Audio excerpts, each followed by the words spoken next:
How to upload higher quality videos on Instagram. Now that's what I'm going to show you guys in this quick video. So let's get started right away.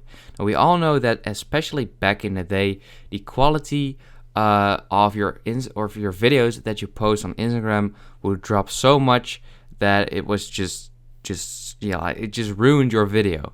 And they've improved that over time, but now they've also have a new update. So if you go to settings right there and then go to account and then go to data usage, here you can enable high quality uploads, and it says upload higher quality photos or videos on mobile or Wi-Fi.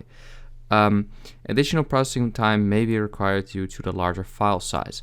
So this might mean that if you have pretty bad Wi-Fi, that it can take a lot longer to upload videos and photos, but in my opinion, it will be worth it because the quality will be just way better.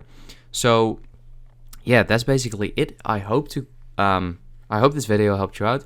Please leave a like and let me know in the comments if it worked, and I'll see you next time. Have a good day.